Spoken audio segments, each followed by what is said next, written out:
कर्तव्य की पुकार, अंतरात्मा से बदलाव तक का सफर। लेखक Madan Mohan, global humanity mission.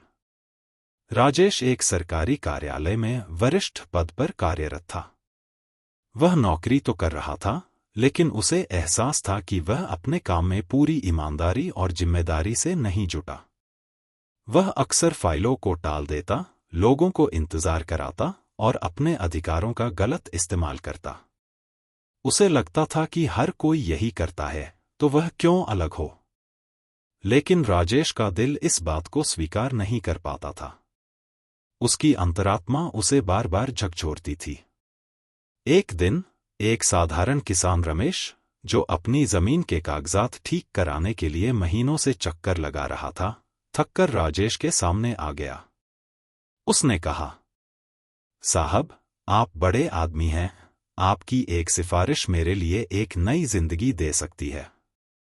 क्या आपको कभी ये नहीं लगता कि हमारी जिंदगी आपकी मेज पर ही रुक जाती है? राजेश को रमेश की बात तीर की तरह लगी। उसने पहली बार अपनी अंतरात्मा की आवाज को खुलकर सुना। उस रात वह सो नहीं पाया। उसे अपने कॉलेज के दिनों की याद आई, जब उसने सोचा था कि नौकरी में जाकर वह समाज की सेवा करेगा। लेकिन अब वह सिर्फ फाइलें और घूस की दुनिया में फंसा हुआ था। बदलाव की शुरुआत। अगले दिन राजेश ने ठान लिया कि वह खुद को बदलेगा। उसने अपने काम के तरीकों में सुधार करना शुरू किया। सबसे पहले उसने लंबित फाइलों को निपटाया और जो भी मदद के लिए आता, उसकी समस्या को प्राथमिकता दी। वह अब अपने सहकर्मियों से भी कहने लगा कि वे अपनी जिम्मेदारियों को गंभीरता से लें। शुरू में उसके सहयोगियों ने उसका मजाक उड़ाया। क्या हुआ साहब? अचानक महात्मा बन गए। लेकिन राजेश के लगातार प्रयासों और ईमानदारी ने उन्हें भी प्रभावित किया। धीरे धीरे कार्यालय का माहौल बदलने लगा। विरोध और प्रलोभन। बदलाव की राह आसान नहीं थी। राजेश को कई बार विरोध और प्रलोभनों का सामना करना पड़ा। अधिकारियों ने उसे चेतावनी दी कि वह सिस्टम से बाहर ना जाए। लेकिन राजेश ने अपनी अंतरात्मा की आवाज को सुना और किसी भी गलत समझौते को ठुकरा दिया। एक दिन रमेश, वही किसान जिसकी बात ने राजेश को बदलने का बीज दिया था, अपने जमीन के कागजात के साथ खुशी खुशी राजेश के पास आया और बोला, साहब, आपकी वजह से मेरी जमीन बच गई। मैं आपको जीवन भर दुआ दूंगा। बदलाव का प्रभाव। राजेश के इस बदलाव ने न केवल उसके कार्यालय को, बल्कि उसके जीवन को भी बदल दिया। वह अब शांत और संतुष्ट था। उसकी अंतरात्मा अब उसे दोष नहीं देती थी। धीरे धीरे उसके सहकर्मियों और अन्य कार्यालयों में भी उसकी ईमानदारी की मिसाल दी जाने लगी। संदेश। यह कहानी सिखाती है कि बदलाव की शुरुआत मुश्किल जरूर होती है, लेकिन जब आप अपनी अंतरात्मा की आवाज सुनते हैं और सही रास्ता चुनते हैं, तो न केवल आप अपने जीवन को बेहतर बनाते हैं, बल्कि समाज में भी सकारात्मक बदलाव लाते हैं। सुधार हमेशा एक से शुरू होता है और फिर लहर बनकर पूरे समाज को बदल देता है। इस कहानी में अंतरात्मा की आवाज के माध्यम से व्यक्त किए गए विवाद समाधान, कॉन्फ्लिक्ट रेजोल्यूशन के सिद्धांत निम्नलिखित हैं। 1. आत्मचिंतन, सेल्फ रिफ्लेक्शन। राजेश ने अपने आचरण और कर्तव्यों के प्रति ईमानदारी से आत्ममंथन किया।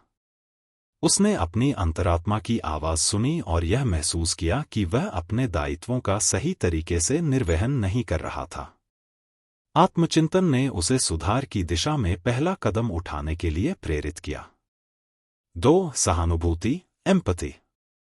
रमेश, किसान, के साथ हुई बातचीत ने राजेश के भीतर सहानुभूति और संवेदनशीलता पैदा की। उसने रमेश की कठिनाइयों को महसूस किया और उसके प्रति न्याय करने का निश्चय किया। सहानुभूति ने राजेश के दृष्टिकोण को बदल दिया और उसे अधिक मानवीय बना दिया। 3. जिम्मेदारी का निर्वहन, अकाउंटेबिलिटी। राजेश ने अपने पद की जिम्मेदारी को गंभीरता से समझा और अपने दायित्वों को पूरी ईमानदारी और तत्परता से निभाना शुरू किया। उसने यह स्वीकार किया कि समाज में उसकी भूमिका कितनी महत्वपूर्ण है। 4. आंतरिक प्रेरणा, इंट्रिंसिक मोटिवेशन। राजेश का बदलाव बाहरी दबावों या प्रलोभनों के कारण नहीं था, बल्कि उसकी अपनी अंतरात्मा और नैतिक मूल्यों से प्रेरित था। यह आंतरिक प्रेरणा उसे सही मार्ग पर बनाए रखने में सहायक बनी। 5. सकारात्मक उदाहरण प्रस्तुत करना, setting a positive example. Rajesh ने अपने आचरण और कार्य के माध्यम से अपने सहकर्मियों को एक आदर्श उदाहरण प्रस्तुत किया। यह दृष्टिकोण विरोध को कम करने और दूसरों को भी सही मार्ग पर चलने के लिए प्रेरित करने में मददगार रहा। 6. सत्य और ईमानदारी, ट्रूथ एंड इंटेग्रिटी।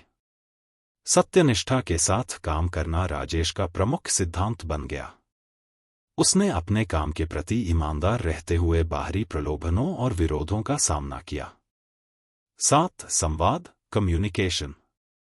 राजेश ने अपने सहकर्मियों से बातचीत की और उन्हें अपनी जिम्मेदारियों को गंभीरता से लेने के लिए प्रेरित किया।